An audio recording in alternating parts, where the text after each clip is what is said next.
하나님 아버지 감사합니다. 오늘도 거룩한 하루를 우리에게 허락하여 주시고 또 아버지 하나님을 바라볼 수 있는 곳으로 인도하여 주시니 참으로 감사합니다. 우리 한 사람 한 사람 아버지 하나님 이 세상 살아가며 모든 것이 변하는 세상 속에서 그 어떤 것도 의지할 수 없음을 다시 한번 간절히 고백합니다. 변하지 않는 하나님 그리고 영원하신 하나님의 말씀 붙들고 오늘도 하나님과 함께 동행하며 그 말씀대로 살아갈 수 있도록 성령 하나님 도와주시옵소서.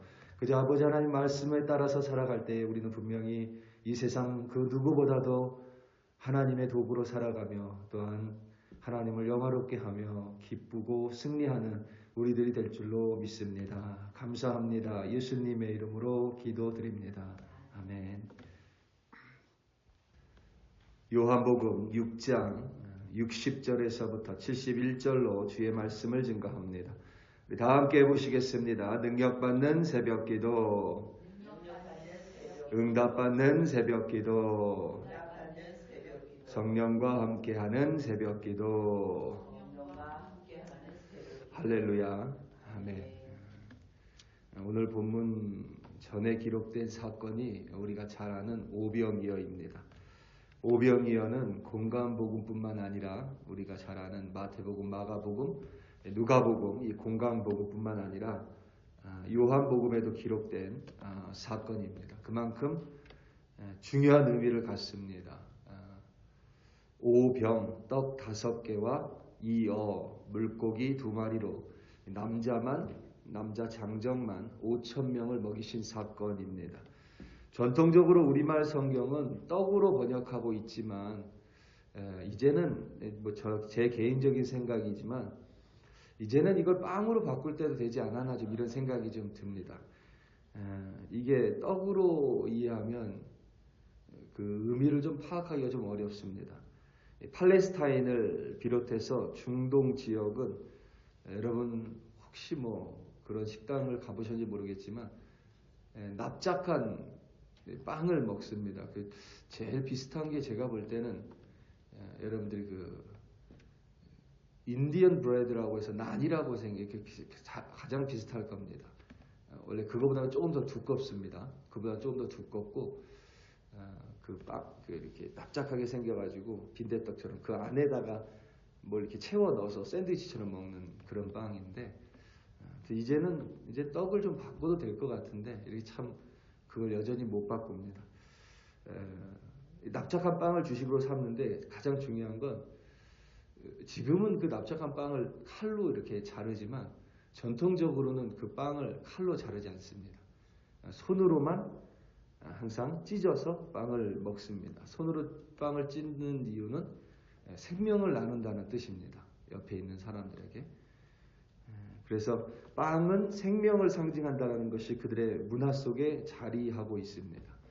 우리는 떡을 주식으로 먹지도 않기 때문에 사실은 생명하고는 별 상관도 없고 지금은 또 떡이 몸에 안 좋다고 먹지도 않기 때문에 이제는 좀 바꿀 때가 됐다 이런 생각이 듭니다. 그런 관점에서 예수님을 생명의 떡이 아니라 생명의 빵이라고 한다면 그 의미를 조금 더 깊이 그리고 좀 더 쉽게 이해할 수 있으리라 생각이 듭니다. 예수님께서 빵 5덩이와 물고기 2마리로 남자만 5,000명을 먹이셨습니다. 그 중에 여자와 아이들까지 계산하면 10,000명은 좋게 넘었을 것으로 추측합니다. 지금도 10,000명이면 많은 숫자인데 당시 가난한 갈릴리 호수 주변의 10,000명은 어마어마한 숫자임에는 틀림없습니다. 예수님께서 그들을 불쌍히 여기셨고 그들에게 오병이어를 가지고 그들을 모두 배불리 먹이셨습니다. 그러자 그들이 예수를 임금으로 왕으로 삼고자 했습니다. 예수를 존경하거나 경외해서가 아닙니다. 매일 자신의 배를 불리고픈 그냥 욕심입니다. 예수가 왕이 되면 매일 이런 빵을 먹을 수 있으니 이런 물고기를 먹을 수 있으니 그냥 좀 이 세상 편안하게 살고 싶은 그들의 그저 욕망에 불과했던 것입니다. 그들의 욕심을 아신 예수님께서 그들을 피하여 혼자 산으로 가셨습니다. 다음 날 그 무리들이 예수를 찾아 가버나움으로 왔고 예수는 다시 그들을 만났습니다. 그때 예수는 그 무리들에게 자신이 생명의 떡, 곧 생명의 빵이라고 가르치셨습니다. 예수께서는 계속해서 자신이 생명의 떡이니 자신에게 오는 자는 결코 줄이지 아니할 것이요 목마르지 아니할 것이라고 말씀하셨습니다. 자신은 하늘에서 온 빵이니 자신의 살을 먹고 자신의 피를 마시는 자는 영생을 가졌고 마지막 날에 예수께서 다시 살리실 것임을 천명했습니다. 그런데 그것에 모인 무리들은, 그리고 그 무리들 속에 있었던 제자의 무리들은 예수님의 이 말씀을 대단히 불편하게 생각했습니다.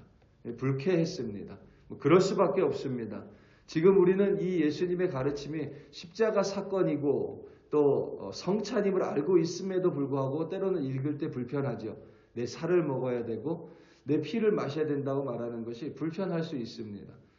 이미 이해하고 있음에도 불구하고 불편하고 때로는 불편할 수 있는데 당시 예수님의 가르침을 받는 이들에게는 그 진리를 파악하기 어려웠기 때문에 어느 정도 이해할 수는 있습니다. 그들은 불편해했고 또 불쾌했습니다. 오늘 본문 60절과 그리고 61절입니다. 제자 중 여럿이 듣고 말하되 이 말씀은 어렵도다. 누가 들을 수 있느냐 한데 예수께서 스스로 제자들이 이 말씀에 대하여 수군거리는 줄 아시고 이르시되 이 말이 너희에게 걸림이 되느냐. 아멘. 61절에서 수군거리다는 불평하다라는 뜻을 가지고 걸림이 되느냐는 불쾌하게 하다라는 의미를 갖습니다. 무리들은 그 중에 그래도 예수를 조금 더 앞장서서 따랐다고 말하는 제자들, 12사도들 말고 그 제자들, 그들이 분명히 예수를 쫓았음에도 불구하고 그들이 원했던 것은 그저 자신의 배를 불리는 일이었습니다.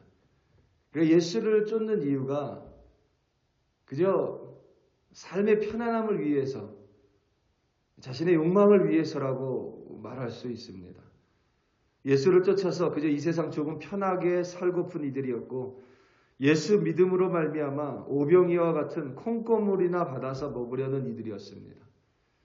그랬기에 이들은 예수의 말씀이 조금 어렵자 불평하기 시작합니다. 자신을 가리켜서 생명의 떡이라고 말하는 예수의 말씀이 이해되지 않자 어려워하기 시작합니다. 예수가 하늘에서 온 생명의 떡이라는 사실과 예수의 살과 피를 먹고 마셔야 한다는 예수의 말씀이 그들을 불쾌하게 만들었습니다. 자신들은 그저 공짜 빵이나 먹고 공짜 물고기나 배불리 먹고 싶었을 뿐입니다. 예수의 말씀과 가르침이 자신의 생각에서 벗어나고 자신의 머리로 이해할 수 없자 그들은 예수를 떠나기 시작합니다. 육은 무익하고 영은 영과 생명에 관한 말이라고 예수님께서 설명을 해도 그들은 아예 귀를 막아버린 것 같습니다. 그리고 그들은 예수를 떠나기 시작했습니다. 66절 말씀입니다. 그때부터 그의 제자 중에 많은 사람이 떠나가고 다시 그와 함께 다니지 아니하시더라. 아멘. 예수를 믿다 보면 반드시 우리가 이해하지 못하는 상황들을 마주하게 됩니다. 사실 오늘 본문을 봐도 이들이 오병이어를 머리로 이해했기 때문에 예수를 따르는 것이 아니죠. 오병이어는 그저 경험한 겁니다. 자신의 머리로 오병이어가 이해됐기 때문에 예수를 따른 사람은 아무도 없을 것입니다.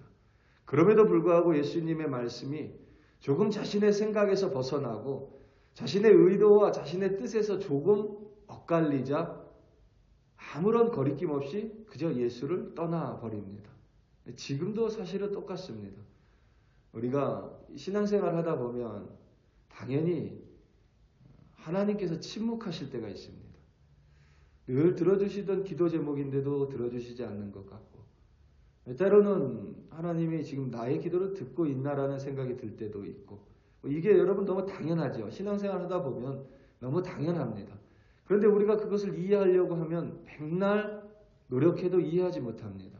왜냐하면 우리가 생각하는 건 내 작은 두뇌고 하나님이 우리를 향한 생각은 바다보다 깊고 하늘보다 높기 때문입니다. 우리가 손바닥으로 하늘을 가리려고 하는 격이니 이해할 수가 없습니다. 그런데도 여전히 사람들은 자신의 머리로 하나님을 이해하려고 하고 하나님을 재단하고 그리고 그것이 맞지 않는다면 가차없이 하나님을 떠나버리고 때로는 교회를 떠나버립니다. 참 마음이 아프지요. 우리도 모르는 사이에 우리의 어떤 머리, 이성에 대해서 좀 과대평가합니다. 물론 이성은 우리가 생각하는 힘은 인간에게 주신 대단히 큰 선물입니다. 그런데 그렇다고 해서 우리의 이성을 절대로 과대평가할 수는 없습니다. 지금 여러분 우리 주변에 일어나는 일들이 우리 이성으로 해석되는 경우가 과연 몇 가지나 있습니까? 정말 없습니다. 제가 왜 이 코로나 검사를 왜 해봤냐면 너무 증세가 코로나랑 똑같습니다. 그래가지고 코로나 검사를 해봤는데 다 네거티브가 나왔어요. 근데 증세는 코로나랑 똑같습니다. 제 생각에는 감기 몸살인 것 같은데 코로나 팬데믹 이후에 이 모든 게 변해버린 것 같습니다. 그러니까 무슨 음식을 먹어야 될지 무슨 약을 먹어야 될지도 저도 도통 모르겠습니다. 우리 머리로 이해되는 게 뭐가 있어요? 정말로. 저 아프리카에 혹은 남미에 아직 선진국이 되지 못한 그런 나라들 이야기가 아니라 우리가 민주주의의 어떤 최앞장에 있다고 말하는 미국, 그리고 한국도 마찬가지죠. 전 세계 역사 속에서 참 뚜렷한 두각을 나타낸 나라인데 지금 한국에서 일어나는 일들, 미국에서 일어나는 일들이 이게 도무지 머리로 이해할 수 있는 부분들이 별로 없습니다. 도대체 어떻게 저럴 수가 있지라는 생각이 너무 많이 들고 요즘에는 가끔 전 그런 생각을 합니다. 천국에 가도 이렇게 옛날 거를 틀어줄 수 있지 않을까. 요즘에는 10년 지난 영상도 나오잖아요. 10년 전에 저 사람이 어떤 말을 했는지도 나오잖아요. 너무 재밌는 게 10년 전에는 이렇게 말을 했는데 10년도 아닙니다. 5년 전에는 이렇게 얘기했는데 지금은 완전히 입장을 바꿔서 얘기하고 있는 모습들을 보면 참 저게 정말 양심이 있을까? 그래도 개 중에 많은 그리스도인들이 있다고 합니다. 그러니까 그거 보고 있으면 참 이번에 주한미군에서 발표했죠. 주한미군에서 스카이데일이라는 인터넷 매체에서 중국 사람들 99명을 주한미군이 체포해서 성관위에 있는 중국 사람 99명을 주한미군이 체포해서 밤에 오키나와 주한미군 기지로 옮겼다. 이걸 스카이데일리에서 신문에 낸 거예요. 정통 소식통을 인용해서. 다음날 바로 주한미군에서 발표했습니다. 우리는 그런 적이 없다고. 그냥 아무 말이나 그냥 하는 거예요. 아무 말이나. 근데 문제는 그 뉴스를 저한테도 퍼다 나릅니다. 저한테도. 이해되는 게 전혀 없다는 거예요. 자, 우리가 이해하지 못하는 상황을 이해하려고 노력하기보다는 이해할 수 없는 상황 속에서, 환경 속에서 여전히 변치 않고 여전히 흔들리지 않는 하나님과 하나님의 말씀을 붙드는 것이 우리의 믿음에 훨씬 더 유익할 뿐만 아니라 바른 신앙인의 모습이라고 확신합니다. 오늘 보면 67절에서부터 69절입니다. 예수께서 12제자에게 이르시되 너희도 가려느냐? 시몬 베드로가 대답하되 주여 영생의 말씀이 주께 있사오니 우리가 누구에게로 가오리이까? 우리가 주는 하나님의 거룩하신 자이신 줄을 믿고 알았사옵나이다. 아멘. 예수께서 67절에 제자들에게 너희도 가려느냐라고 물으십니다. 신약 성경 통틀어서 가장 슬픈 구절입니다. 가장 슬퍼요. 예수님이 제자들에게 너희도 가려느냐. 예수님께서 12제자들의 머리도 이성도 이해함도 별반 다르지 않다는 것을 알고 계셨습니다. 그때 시몬 베드로가 이렇게 이야기합니다. 어디로 가겠습니까? 영생의 말씀이 주께 있사옵니다. 주는 하나님의 거룩하신 자이신 줄을 믿고 알았사옵나이다. 아멘. 여기서 중요한 단어는 69절에 믿고 알았사옵나이다입니다. 우리는 반대로 생각하죠. 주는 하나님의 거룩하신 자인 줄 알고 이해돼서 믿습니다. 이걸 원하는데 지금 베드로는 이렇게 이야기하고 있는 겁니다. 주는 하나님의 거룩하신 자인 줄을 믿습니다. 믿고 나니 알게 됐습니다. 이게 원문도 순서가 똑같습니다. 이게 바로 우리가 가져야 될 바른 신앙인의 모습이라고 확신합니다. 때로는 이해할 수 없는 상황들 너무 많습니다.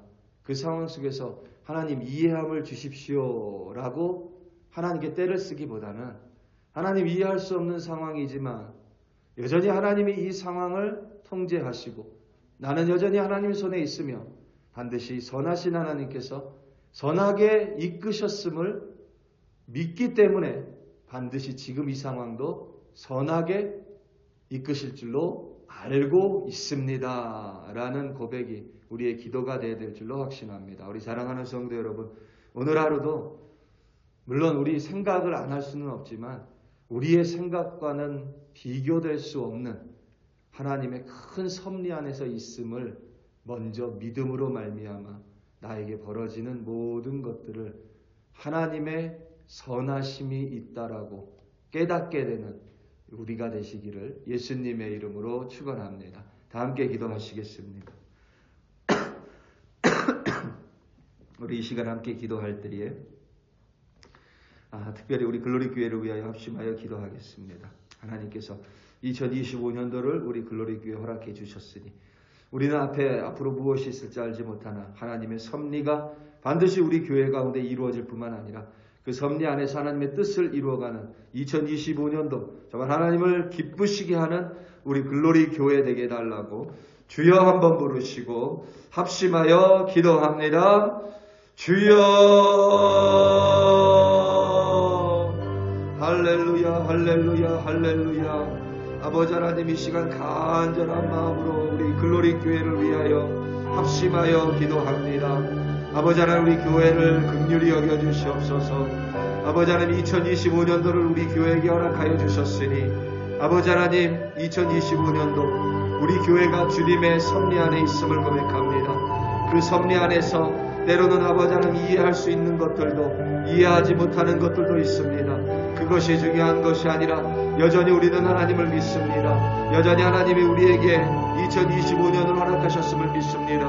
그렇다면 여전히 우리 교회를 통하여 하나님의 뜻이 이루어질 것임을 우리는 믿어 의심하지 않습니다. 그래야 아버지 하나님 우리 교회를 통하여 정말 하나님을 기쁘시게 하는 2025년 될 수 있도록 아버지 하나님께서 인도하여 주시옵소서.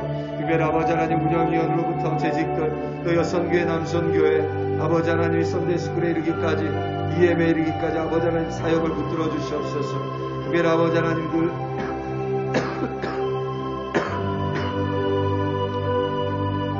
주님을 찬양하며 멈추지 않도록 도와주시고 늘 주님 안에서 살아있는 하나님의 말씀 앞에 불종하는 우리들이 되게 하여 주시옵소서. 감사합니다.